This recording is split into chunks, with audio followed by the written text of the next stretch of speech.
Anil K. Jain， 美国密歇根州立大学杰出教授，国际著名生物特征识别专家，美国工程院院士，印度工程院外籍院士，先后入选 IEEE、IAPR、ACM、SPIE 等国际著名学术机构院士，曾荣获富金孙奖、古根海姆奖、洪堡奖、IEEE 计算机学会技术成就奖、富布莱特科学奖学金等，曾担任模式识别领域最权威的学术期刊 IEEE PAMI 主编。目前 Anil 教授已经发表数百篇高水平学术论文，包括 Nature 论文1篇， IEEE PAMI 论文95篇，其论文引用高达19万次，为全球计算机学科论文引用率最高的学者 H-Index 第一人。Anil 在人脸识别、指纹识别等方面的多项研究成果，已被 NEC、Morpho 等国际著名生物特征识别公司所使用，在学术界和工业界都颇具影响力。Hi, Anil. Are you on? Yes. So, okay, shall I great. share the screen? Yes, just a minute. Let me say a few words. And 各位同学，各位来宾。Yeah, let me start to introduce Anil a little bit more. Anil actually have been working in the pattern recognition field for over 50 years. And one thing, as you saw from the video, that he has been ranked #1 in H-Index among the world computer scientists. And that's all accumulated from his tireless effort and very deep research in pattern recognition and also in AI. We know that Marvin Minsky often referred as the father of artificial intelligence.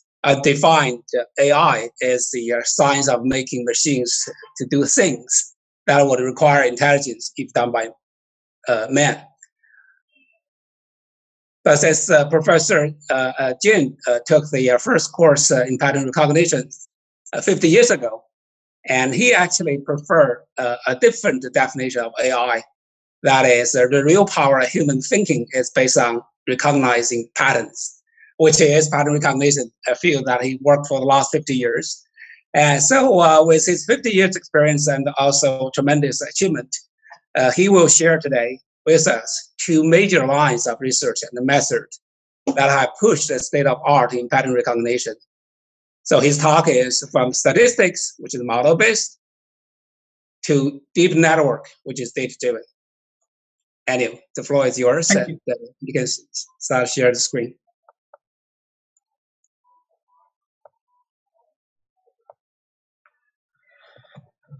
Thank you very much. It's a great honor for me to be here, to be invited to this conference. I was in Beijing in China in 1984, and at that time there was no mention of the AI in China. And over the last 35 years, it's amazing to see how China has taken a leading role in artificial intelligence. So first, a little bit about the title. Since I took my first course in pattern recognition 50 years ago, I prefer to use this term. And since then, a lot of other fields have evolved: machine learning, data science, data mining, computer vision, natural language understanding. But the underlying all these fields, the objective is the same: to build machines which can do some task which we consider to be intelligence. Now, the early work in artificial intelligence, which also started about 50 to 60 years ago, focused more on designing general purpose intelligent agents. And that effort was not very successful. And that resulted in 2 periods of inactivity in AI, which has been referred to as the AI winter. And so my preference is to focus more on the kinds of approaches which people have taken, irrespective of what problems they are trying to solve. So the early work focused on statistics. And as you listen from Dr. Pentland's talk, statistical modeling is difficult. For real world phenomena, modeling is very difficult, even though it will be very nice to have models which can give you some precise results. You can establish the bounds. You can determine when the models will work and when the models will fail. Can we apply these models to new situations? But the shift happened finally 5 years ago when they abandoned statistical approach and everybody talks about deep networks. But at the same time, we don't want to forget about the past history. And that's the main purpose of my talk. Because is networks the end of the world? Is that the final approach we will use for artificial intelligence? And the answer is no. And if we are not careful, we are leading towards another AI winter. So this is the outline. I'm going to talk about the beginning of AI. I've already mentioned to you about alphabet soup, artificial intelligence, pattern recognition, neural networks, data mining, data science, machine learning, and now deep neural network. How we change from statistics to deep network. And to illustrate this shift, I will talk about face recognition. Finally, there are issues related to privacy concerns. After all, the deep networks are based on tremendous amounts of data. And how do we ensure that this data will be used in a responsible way? And since the theme of this workshop, of this conference, is next decade of AI, I would also mention some topics which we should be pursuing and looking at it. So the word artificial intelligence was coined in 1956 by a group of individuals, McCarthy, Minsky, Rochester, and Shannon, who were planning to organize a workshop on artificial intelligence in 1955. And they defined the artificial intelligence as making a machine behave in ways that would be called intelligent if a human were so behaving. So this is a fairly precise definition of AI, but it was sort of misinterpreted that we want to build a machine which will perform all kinds of intelligent tasks. Well, that hasn't happened, and that was really one of the setbacks of AI. If you want to build a face recognition system, that system will not do natural language understanding. That system will not do autonomous driving. So I think now finally we have settled on the engineering approaches. There was also another event which took place in the 1950s, and that was called the Turing test. And I think people have forgotten about the Turing test. And the game was called the imitation game. And it was basically to test if a computer can successfully pretend, or any intelligent agent can successfully pretend to be a human in a dialogue where another human is separated from it via screen and keyboard. And I think the reason why people are not using this Turing test anymore is because I don't think any of the machines which are called intelligent will successfully pass this test. So here is the definition of pattern recognition. 1950s was a very productive year, seems like, AI, pattern recognition, and later we will see the perceptron. They were all invented in 1950s. So the pattern recognition definition is also essentially similar. By pattern recognition, we mean the extracting the significant features from a background of irrelevant detail. It is the kind of thing that humans seem to do very well, and that computing machines cannot do it very well yet. This was defined by Selfridge. And so there was always a contention when I started my work in 1969 between AI and pattern recognition. AI researchers thought they were doing something superior than what pattern recognition was doing, because AI had this goal of building a general purpose intelligent machine, whereas pattern recognition was focused more on taking an engineering approach of solving a specific problems. So with that, let's proceed now. So I think it's important to understand that while artificial intelligence has started taking credit for a lot, anything which is even comes close to intelligence, it has many facets. You cannot build an artificial intelligence system without a lot of tools from other disciplines. You know, if you were to teach artificial intelligence, that means you have to teach all these others allied fields, image and signal processing or machine learning, pattern recognition, deep networks. We have to be aware of security and privacy, domain knowledge. We have forgotten about the domain knowledge. I mean, we build intelligent machines, face recognition systems with deep networks and huge amounts of labeled training data. But how do we embody domain knowledge to improve the performance of face recognition? So I think these are some of the issues which I'm going to talk about. So here are some of the Washington Post listed the most influential technology in the last 10 to 15 years. And all of these use AI of some sort of the other. So they refer to Facebook's newsfeed, Netflix streaming, user preference, and so on, Facebook's Instagram, Uber, self-driving cars and ride-sharing apps, Tesla's Model S, automation in autonomous driving, Apple iPad, Ring's doorbell, which takes the video and feeds it to the user and sometimes will recognize who the person is. Apple Touch ID, the fingerprint recognition embedded in a mobile phone. And then finally, we have things like Amazon Alexa, with which you can have a natural language conversation and ask questions. Apple Watch, Apple Face ID. So these are the instances of intelligent things which are doing very specific tasks, but they are doing something which we would consider as intelligent. Now, at the same time, there has been a huge hype in AI, and that's really where the danger lies in the current approach towards deep network. So the hype surrounding AI has peaked and troughed over the years as the abilities of the technology get overestimated and then reevaluated.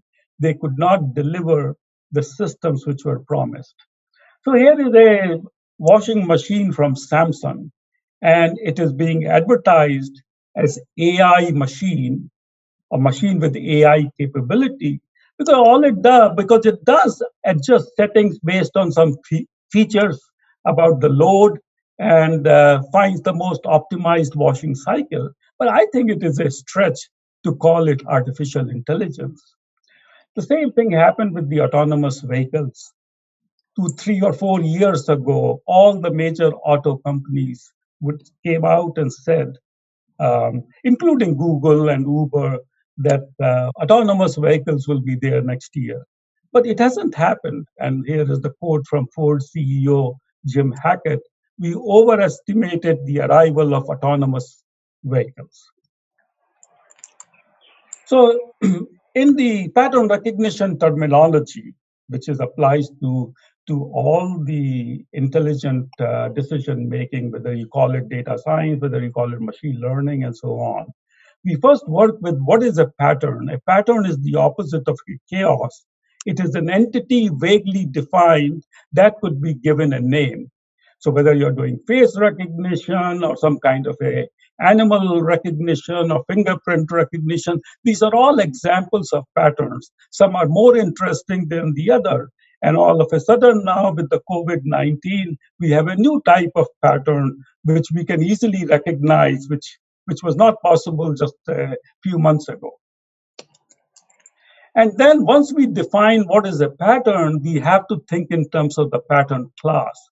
It is a collection of similar but not necessarily identical patterns. So you can have a numerical digits, you can have some character T written in different fonts, you can have trees.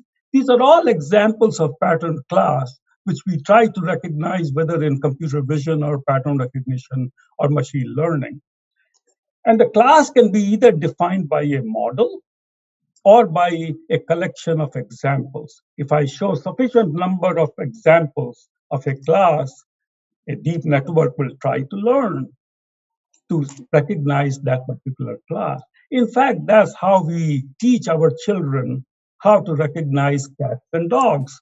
We don't have a model for cats and dogs. We show a cat to the child and say, this is a cat. And we do it 4 or 5 times, and the child learns what is a cat and is able to generalize whether the cat is black or white, sitting or running. So this is really what the intelligence is about. We don't really come up with a statistical model to characterize a pattern because modeling can be difficult.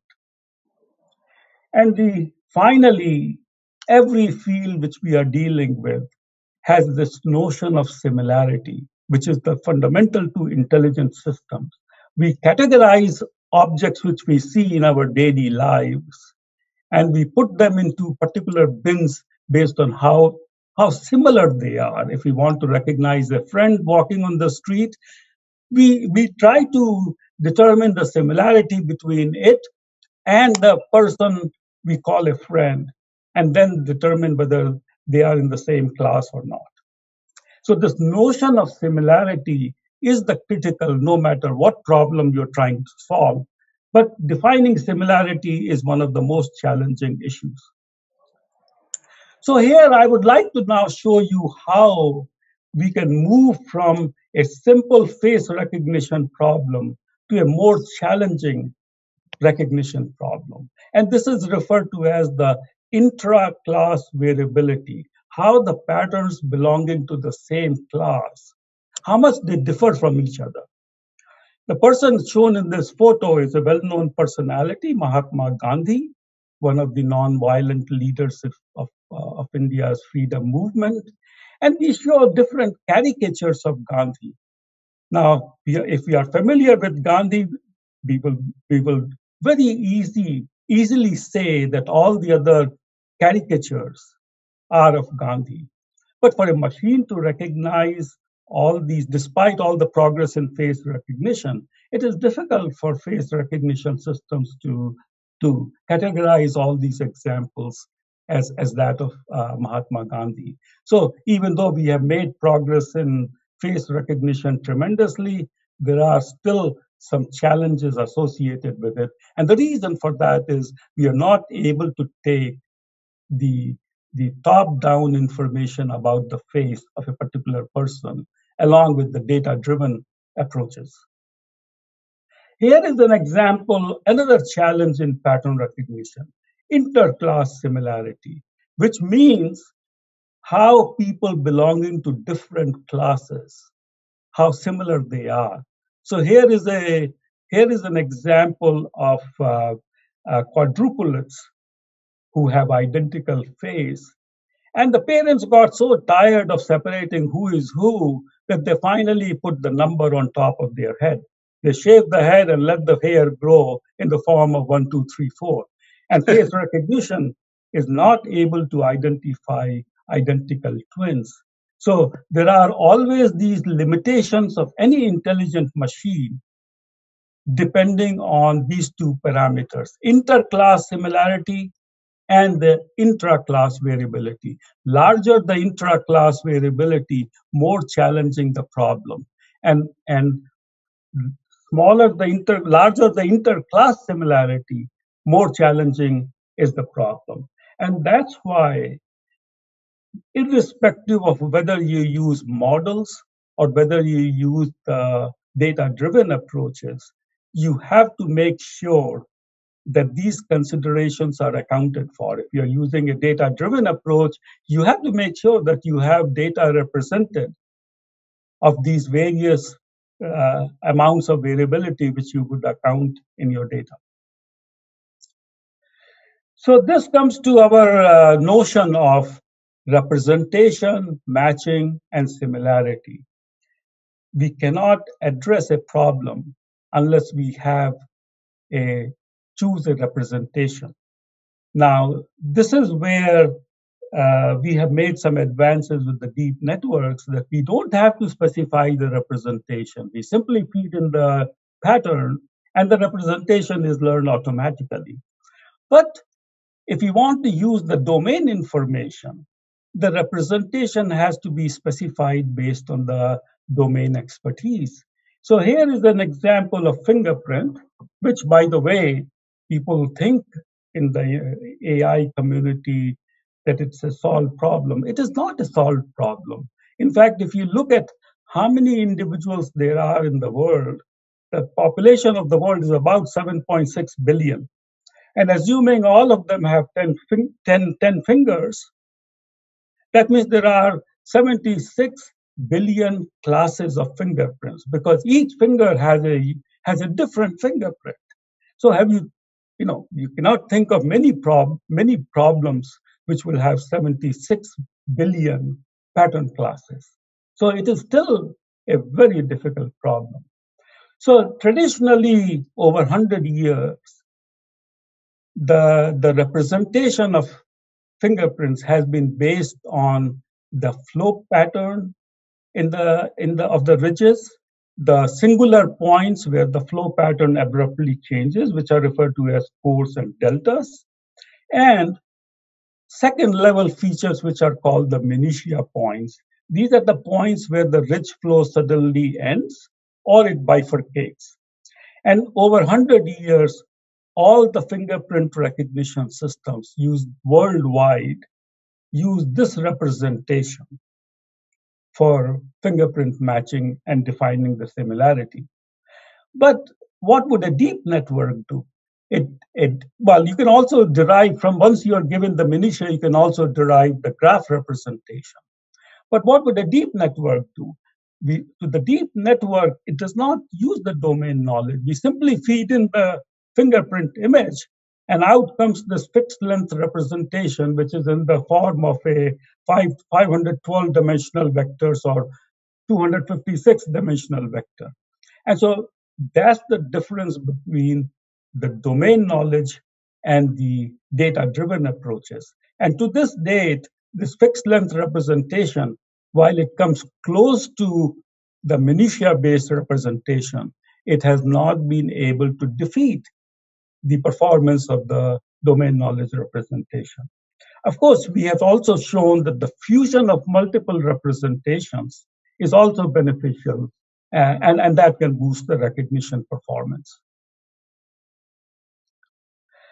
So learning is the essential component of any intelligent systems. And how do we do the learning? There are two main types of learning. What is referred to as the supervised learning or unsupervised learning. And unsupervised learning, by the way, is more difficult than supervised learning. So how does the supervised learning work? We are given training samples or learning samples or design samples from classes of interest, from pattern classes of interest. And given an unknown pattern, the task is to learn, in this case, a network, which will assign the pattern to that class. Whereas the unsupervised learning is more challenging. Assigning labels to large amounts of data is a very difficult problem. And that has been one of the limitations of many of the intelligent systems, including the autonomous driving.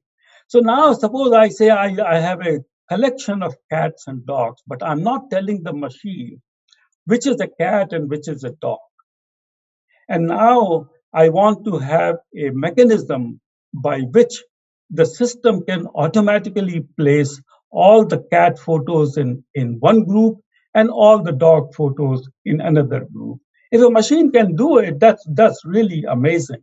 And this is referred to as clustering or unsupervised learning. Unsupervised learning means that we are not assigning labels to the training samples. Training sample is simply a collection of unlabeled samples belonging to different categories. And sometimes we don't even know how many categories are represented in this data. So now let me talk about how the recognition algorithms evolved. So the statistical approach evolved, and all of these the statistical approaches evolved from statistics. Here is the model-driven approach. The simplest approach is linear discriminant, proposed in 1936 by R.A. Fisher. And the idea is the input is a bunch of features and features which the human selects or designer selects. There are labeled data by pattern class for 2 classes, and later on it can be generalized to multiple classes.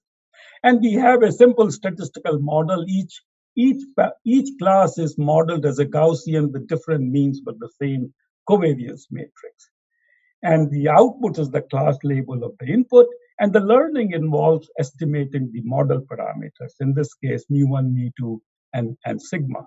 And depending on the dimension of the feature, in this case, n, you can estimate n means from class 1, n means from class 2, and then n by n covariance matrix.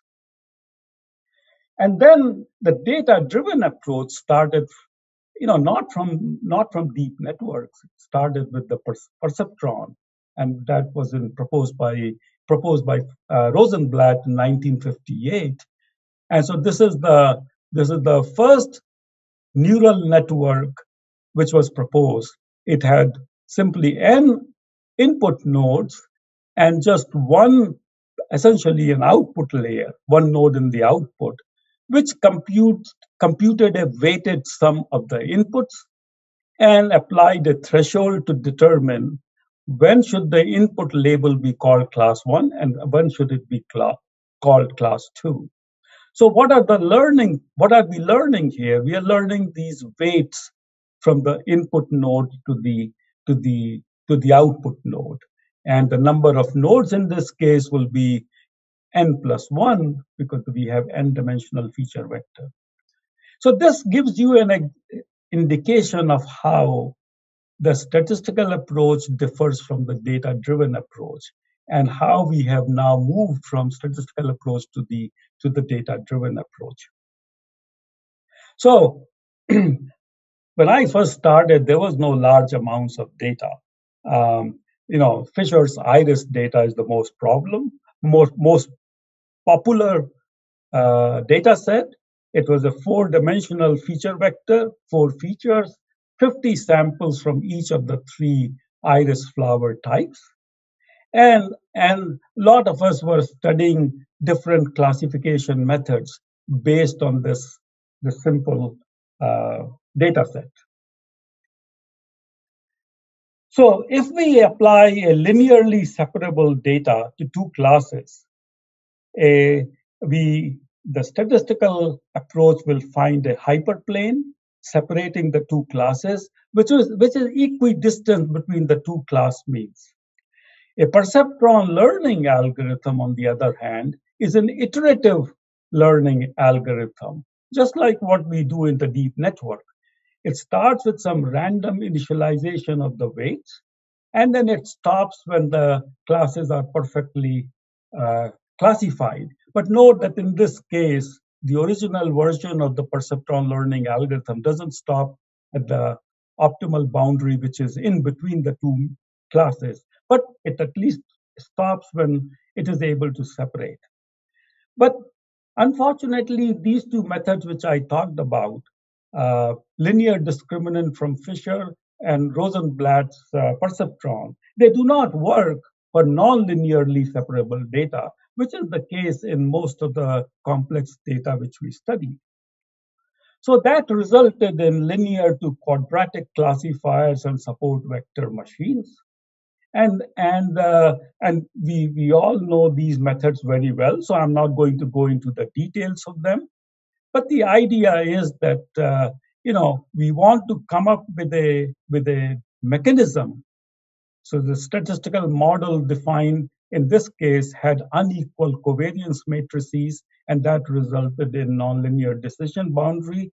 And the SVM used a nonlinear kernel to find the data which can be transformed to the linearly separable space. But for a while, we thought SVM is the best thing, but then we started generalizing from perceptron to multi-layer neural networks, and this was a very popular approach in 1990s. But because of the hype associated with the neural networks, it fell in disrespect. So here is a perceptron, and now we generalize it to a multi-layer networks. And the idea is that these hidden layers, which I show here, are able to introduce some nonlinearity in the transformation. And then we have the output layer, which can handle nonlinearly separable data. But notice that the number of parameters which we have to learn, in perceptron, we had only 7 parameters to learn when we have six-dimensional feature. But in the case of two hidden layer neural network, which I'm showing here, there are 47 parameters to learn. And now in the deep network, which have many, many layers, there are millions of unknown parameters to learn, and that's why they are data hungry. So here is an example of how we are able to separate the nonlinearly separable data using a 2 hidden layer network, SVM, quadratic classifier, and that was perfectly fine. But we still had to manually specify what features to use.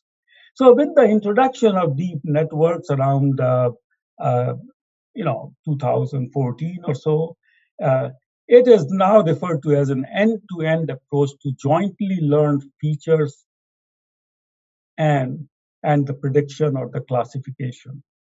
So we have the classical approach is data, handcrafted features, learning algorithm, and prediction. And now the approach which everybody follows is data followed by the deep network, which learns both the features as well as the predictor. And so this is the model which everybody has adapted. And so why are these networks getting so popular? Well, first of all, there is a large-scale annotated data sets. When I say annotated, means labeled according to the category. And the first such large data set is well known as the ImageNet. It has 14 million images from 22,000 classes collected from the web. And so this became one of the major challenges for the deep network, machine learning, or AI, whatever you want to call it. Then another reason for the deep popularity of deep network is the faster computation. With the low cost Tesla here, NVIDIA Tesla V100 GPU, we can achieve a multiple times throughput compared to a CPU. So that became popular because now you can have this capability on your desktop and try different models, try different learning algorithms, and so on. And finally, it is providing state-of-the-art accuracies for a variety of challenges. So this chart shows the classification error on ImageNet large-scale visual recognition challenge.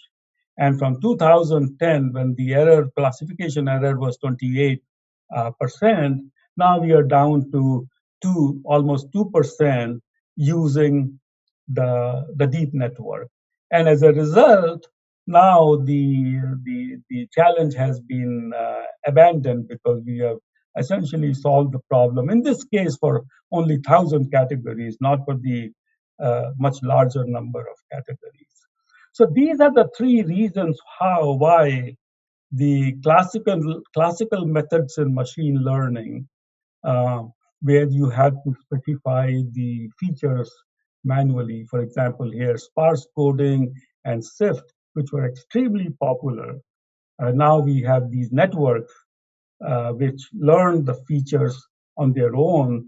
So the features which are being learned are to optimize the prediction. So now I'm going to give you some examples of face recognition because it has become one of the fastest growing field. And in China, a lot of the technology in face recognition has evolved in China. So here I'm showing the network CCTV cameras, which is in Beijing, but such network cameras are now being found worldwide, primarily for security reasons. And over the last few years, the entry into the United States and exit from the United States is also starting to adopt the face recognition. So when you board a flight in Detroit, you simply stand in front of the camera and have your photo taken, and the airline already knows who's taking this flight from the flight manifest, and so they have your passport photo, and they compare it to make sure you are authorized to enter the plane. And same thing happens when you return from overseas into the United States. You go to these self-kiosk stations and use face recognition to get recognition. So what is the face search problem? Well, you have a probe image, you have a collection of faces in a gallery, and we are interested in finding a person of interest. This is the generic problem of face recognition. When the gallery size is only one, then it is referred to as authentication. You claim your identity, and we are verifying who you are. And so this is where the introduction of deep face from the Facebook team has really changed the whole landscape. All the previous work on face recognition in the past 25, 30 years became obsolete with the introduction of deep face. But there are still challenges in the deep network. If the face quality is good, that is, the intra-class variability is generally low. So here is on the left side, I'm showing the results for the LFW database, and the accuracy is close to exceeded 99% at a false accept rate of 0.1%. But one of the more challenging database recently is the NIST IJBS. And here, as you can see, the true acceptance rate is only 5% at the same FAR rate. So face recognition problem is by no means solved. It depends on really the quality of the input data. Here is the state of the art, the search accuracy, where we search against the large database. The accuracy for the IJBC database is 94.5%. And this is really for a small database. As you increase the size of the database to 10 million, 100 million, this accuracy will fall. So here I'm showing you the search results, which is correct search result at rank 1 for one probe. But for this particular probe, which is of lower quality, the recognition accuracy, the search accuracy is rather low because the true faces are retrieved at rank 50. So one of the limitations of the deep networks is, how do you interpret it? What is the network actually doing? And so in order to illustrate this, people have been working hard on it. For a high quality face, the reconstruction of the deep features show that what the network is seeing or what the features are learning is a pretty close representation of the face characteristics.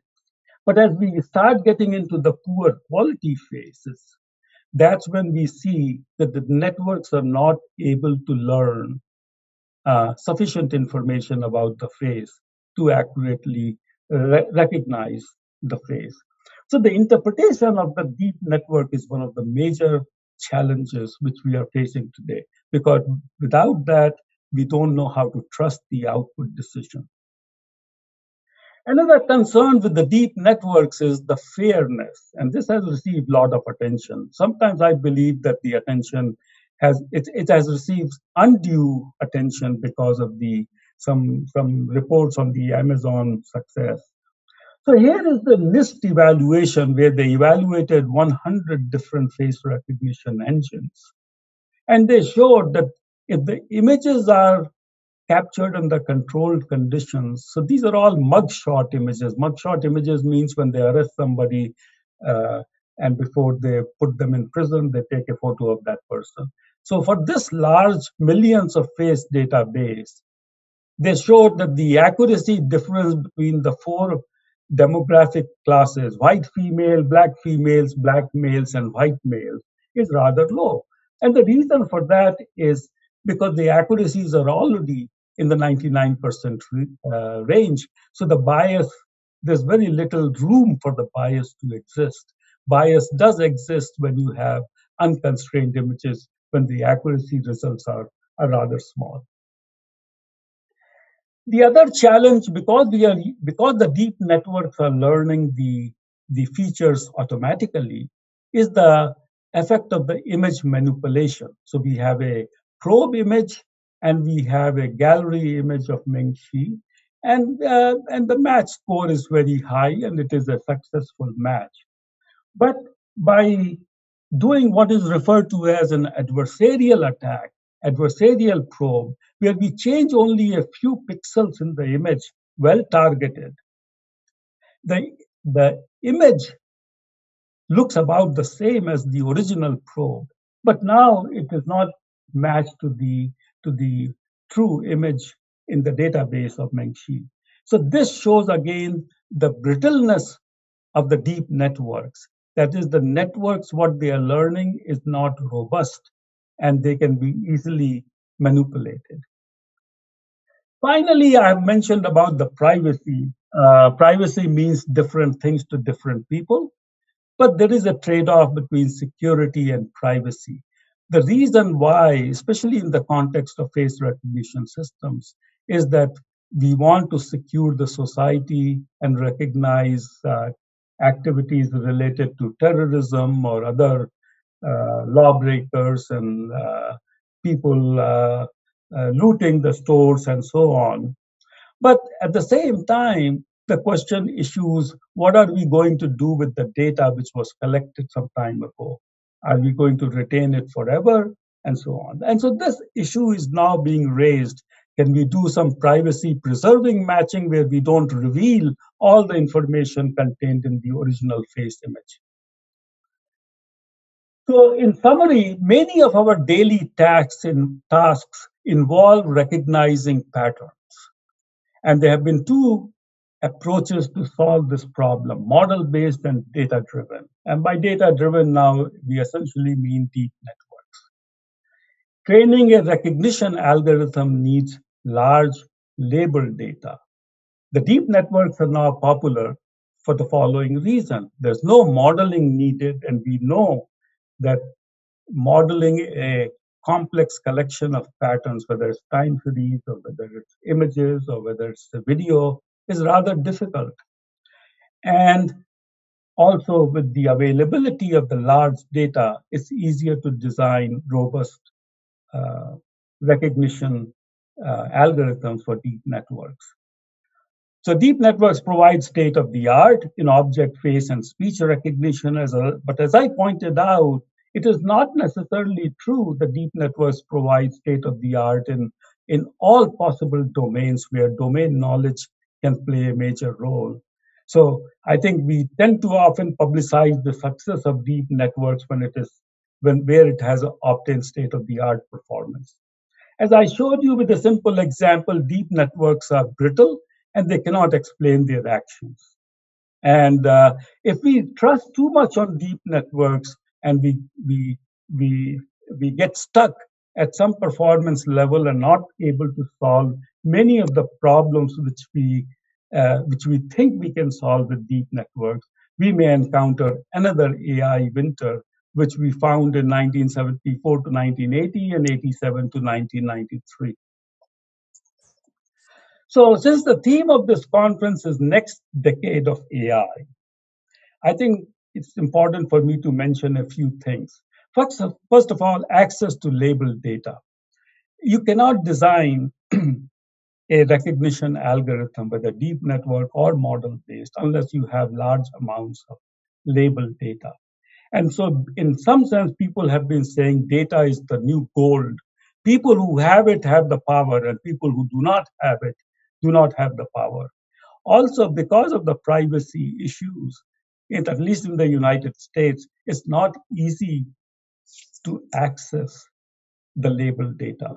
many of the companies which collected the label data and posted it on their website, including Microsoft 1MM data and many other databases, they have been criticized for collecting this data without user consent.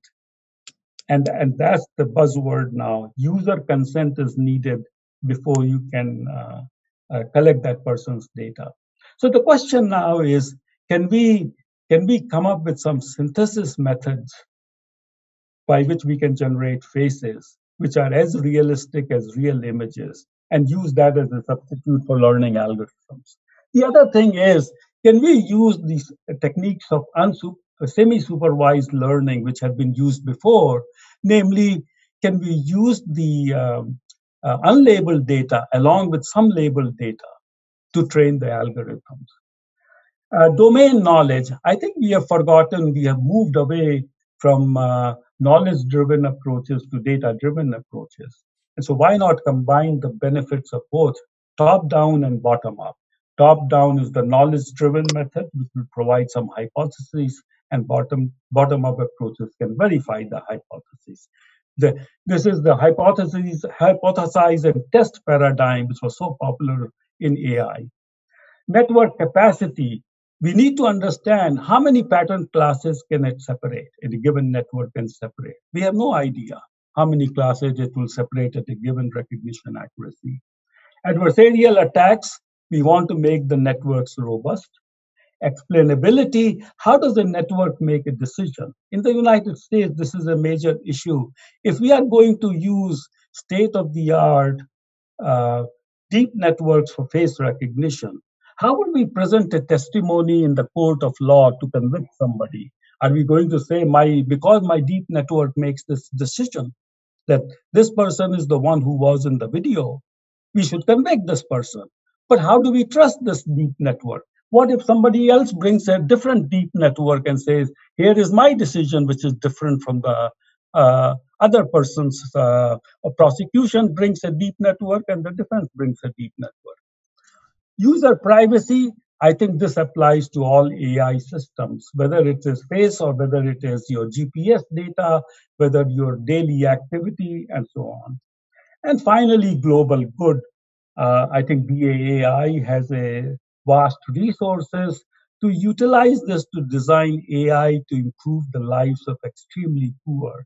There are approximately 1 billion individuals living on the earth who are below the poverty line, and the poverty line is less than $2 a day. So you can imagine how many people are improvised. They do not have access to healthcare, nutrition, housing, sanitation, and so on. So with that, I will stop, and if there are a few questions, I will be happy to answer. Thank you very much, Anil, for this excellent overview of pattern recognition from the statistic approaches to today's deep network. Yes, there are a couple of questions from the audience. I also like to follow up on your question in your summary slides, where you asked if there are going to be another AI winter. I experienced the last one, which is in the late 80s and early 90s. People who has a PhDs in AI did not dare to tell people they actually did AI. So you think that they're going to come or come anytime soon, or what can we do to prevent it? Well, it's a question of what we promise, right? I mean, that's the winter. AI winter is normally associated with period where the performance of different tasks could not deliver the promises made. Okay, so for example, we made promises about autonomous vehicle. I don't think we are close to that, right? The human always has to be in the loop. Okay, same thing with interpreting the surveillance images. Okay, either despite the state of the art and progress made in face recognition, we are not quite ready to trust the judgment of a deep network to say whether Anil Jain was in this video, which was associated with some terrorism activities. I think these are some of the challenges which we face right now. I think it's better to sort of say, look, this is what we can deliver. We still have some problems to go. Great. And so one question from the audience, which is also a follow up to your question and the issues you addressed at the end of your talk. So we know that deep network is a kind of a black box. But one question is that a complete black box, or is there any way that can actually review some of the information, how decision was made? That's the question number one. And number two is there any way to retrospectively analyze the correlation between network internal changes and output? Well, both are very good questions. So what is possible is that you can take, as I showed you, the feature vector from which is the output of the deep network, capture sufficient information about the input image.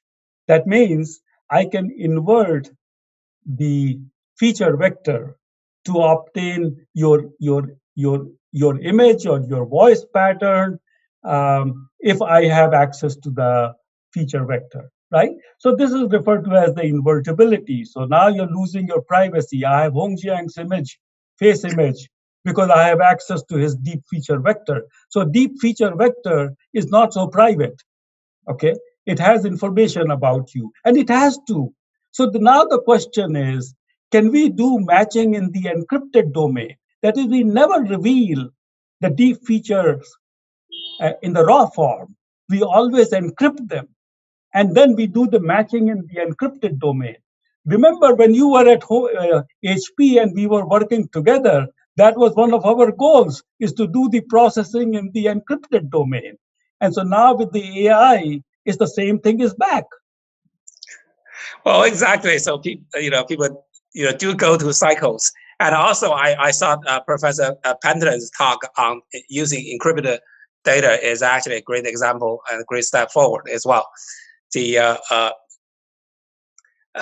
also mentioned that people so far in the last 5 years, in particular, have depended on so much on data-driven approach, and may have ignored the knowledge-based approach. So, question is, are there ways we can effectively integrate knowledge with data in learning or in pattern recognition? This is the age-old problem. How do you provide feedback?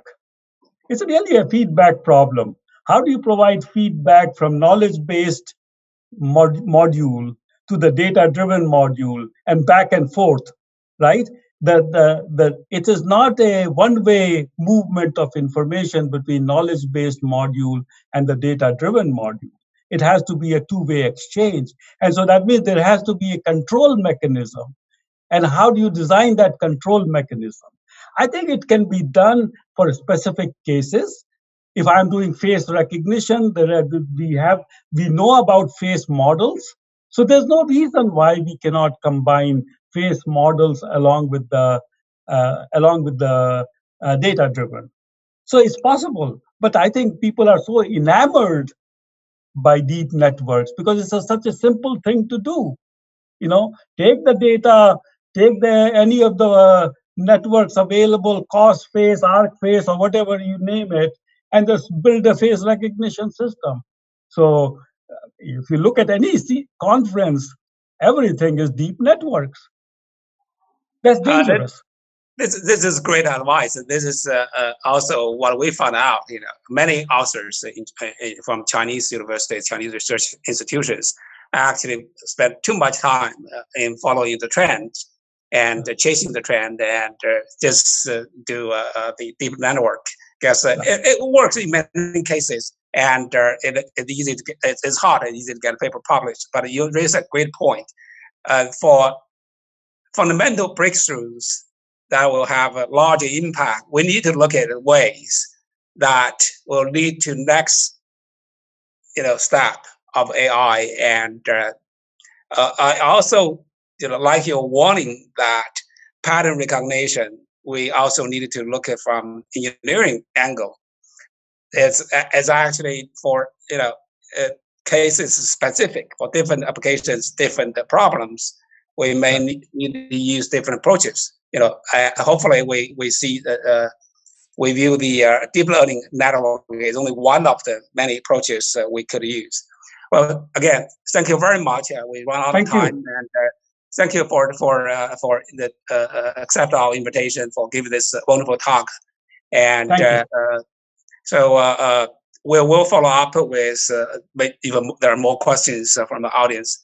Otherwise, stay well and stay safe. Thank you. Thank you so much. Okay.